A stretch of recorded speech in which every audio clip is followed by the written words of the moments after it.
we're on! Oh! Well, it's Real Aussie with Jonn, Ritland, and... The Terminator! Yes, a SmackDown Live LA review. Brilliant. This is much better than Raw. My God, was it? There were some parts that weren't. We had more matches in SmackDown than we did on Raw. And one of those was, well, we had actually as many, but some of them were more, a couple of them were more meaningful. We had 6 matches or 5 matches? We had 6 matches on SmackDown. We had 6 matches on Raw. Well, what do you know? One was over sunglasses. So, I can understand that. Yeah, and by the way, there you go. By the way, check out the various videos that we have done. We did a game stream. I posted a couple videos. We had our Survivor Series, all that good stuff. And also check out what the Derb's going to do tomorrow for 205 Live in NXT. But now for this, you had a lot of Survivor Series recaps. Makes sense. Yes. And then you had Charlotte with a promo. Heel Charlotte. Oh. Now, she ain't necessarily a heel because the crowd loves her for it.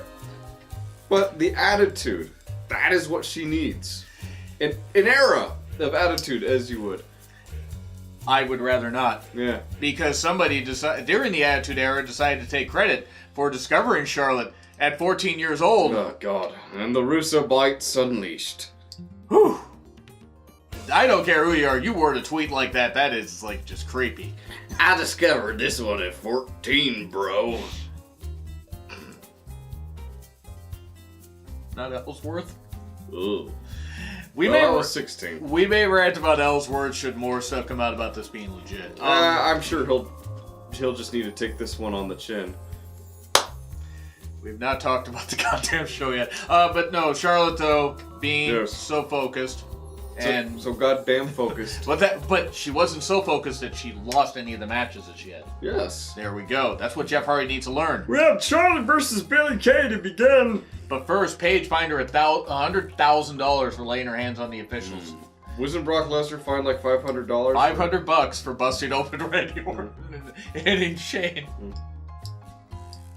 Doesn't Braun Strowman attack officials on a weekly basis? He does. Somebody. But anyway, like you said, Throwing security guards. Throwing pieces of security, barricades, chairs. Oh god, that was so great. So, yeah, the Iconics appear. Charlotte says, which one of you is going to face me? Something like that. Well, she much more focused than that, much more angry than that. And she faces Billie Kay. It was a match. It was fine. It was what it was. She beat Billie Kay, and then she challenged Peyton Royce, and then beat Peyton Royce when a DQ happened, and both Iconics double teamed her. Of course, at one point, Charlotte said before the Peyton Royce match, "Wait, I'll make things fair and square." Wordplay, brilliant. But yeah, after Peyton and Billie tried to gain the advantage after that DQ, Charlotte's just beat them both down. Now, I only take issue with this because the Iconics have not been built up at all for this to mean anything. Nope.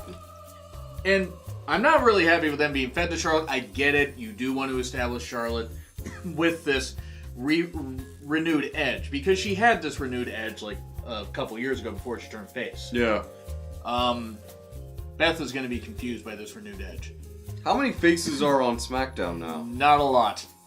We're going to have to do a tally of that at some point. AJ and... Then again, the born old baby face doesn't quite work in today's complex society. Yeah, you need a bit of an edge, just a bit. But yeah, but not so much of an edge that you have to stick your neck out for it. Don't break your neck stepping out of my ring. Woo, Becky. Becky was on the show tonight. She was getting some more treatment to hopefully be cleared by doctors. So yeah, beating the Iconics and pretty much throttling them. The Iconics, however, afterwards, because Charlotte had also challenged Peyton Royce. Yeah, I know, but she beat him down afterwards. Yeah, but the Iconics did get some offense in after the match. Yes, but then Charlotte was standing tall by beating them down afterwards. Yeah. I get what you're saying. Oh boy. Yeah, we're both tired. This isn't going to be a very long review. 20 minutes later. No, this just was what it was. Yeah. They got in a bit of moves, but they haven't meant anything, and that's bad because they're both talented. But yeah, Charlotte beat him, and there we go. And then Miz and Shane had a Miz TV thing. Yes. And Miz wanted him and Shane McMahon to be a tag team. And then... Just the two of us. We could make it if we tried. Just the two of us. Tag and I. Okay. They faced two jobbers called the Bryan Brothers. Shane would not get in the ring. Nope. And Miz was like talking to Shane, like saying, hey, watch this. And then he gets pinned by one of the jobbers.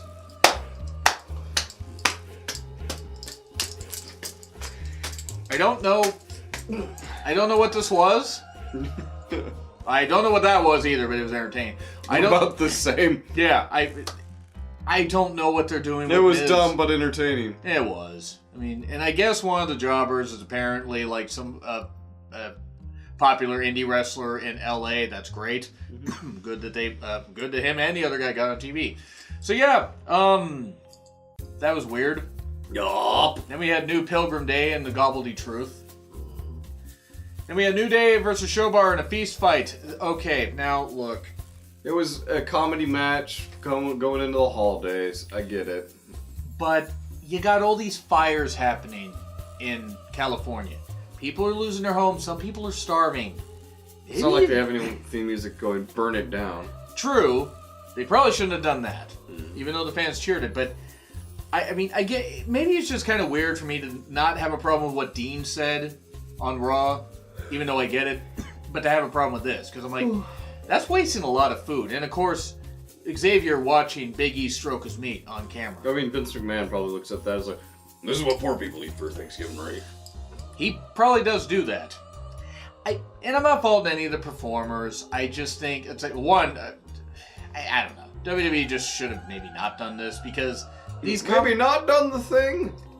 These comedy thing, it wasn't very good. No. And of course, then you have Xavier covering all kinds of fluid on camera again. So one of these days, No, you won't. no. 20 years from now, and Xavier Woods is being inducted into the Hall of Fame. I'll make that joke. Uh-huh. It'd be scary reviewing this stuff still in 20 years. So, Biggie, of course... John, we just got past 600 subscribers! It would take 20 years. No, of course, Biggie at one point saying "you people" before this thing. So... And yeah, I said you people! Which was funny. You had Ray promo... It's like he follows John or something and just knows. I hope he doesn't. I mean, that would be very scary if he did. So, Ray had a promo earlier, and then Orton had a promo just to hype their match that's going to be coming up later. Asuka and Naomi versus Sonya and Mandy. It was a good match. Sonya got in a lot of offense during the commercial break, so if you didn't see that split screen thing, you wouldn't have known that. Mm-hmm. And she hit some good moves. And Mandy has improved. She hit some decent moves. But then, Asuka taps out Sonya, because there was miscommunication with Sonya and Mandy. Yes. And that happened. I get it. I mean, if you're going to rebuild Asuka's credibility, okay, but...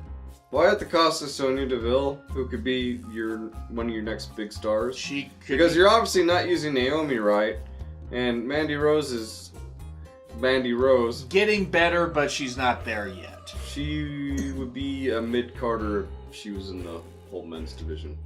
Right. But they don't have a mid-card title. Yet. Maybe they will have one. Maybe they're listening to your ideas. Like you said, they could have done this better. Yeah. But it was what it was. It was a decent tag. Mm-hmm. And then a Lars vignette, which I like, because they're not going to tell us what Brandy's going to be on yet. Right. And then Bryan and Styles will will have a rematch at TLC. It's going to be Raw. Of course it's going to be Raw. I mean, SmackDown Live could use a giant. To take out Big Show? But Vince is probably going to be like, I want him on the red brand. But Vince, it's yeah. He could do a lot of good on SmackDown, but he's tall. Yeah, pretty much. What did I marry into? Vince is wondering that while Linda's in the White House. So Bryan speaks and just nailing it over the head about his fickle hypercolonic chamber or whatever the hell it was. A hyperbolic lion tamer. You said that on purpose. Could have been. It was a really good promo where heel Brian's back, more focused Brian, more angry Brian. This was good. He says the yes movement is dead. And the crowd seems to have agreed. He played that crowd so well. Like a fickle fiddle. Fickler on the roof. Wait. I mean, it works. It's better than Fiddler on the Roof. Fickler on the riff. Well, it's better than Fiddler on the Roof because that's what got me fired from construction. So, that was a good promo, though. Really good promo. It was what Brian needed. Did you hear about the porno version? I did not. Fiddler on the Rick?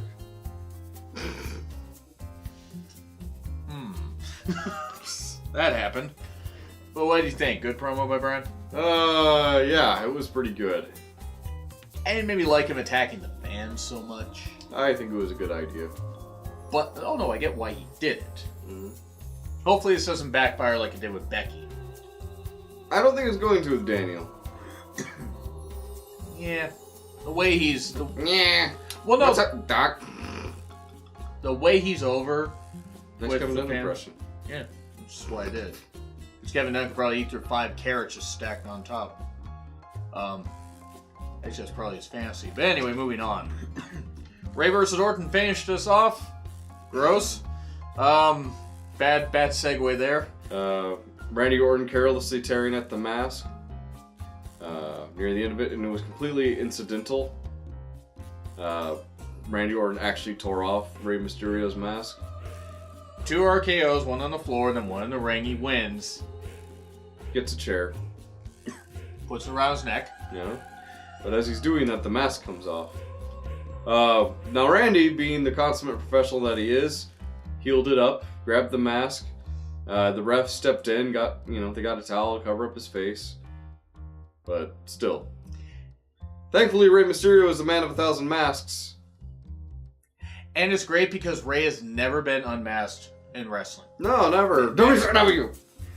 That was Kevin Nash's call. Of course it was.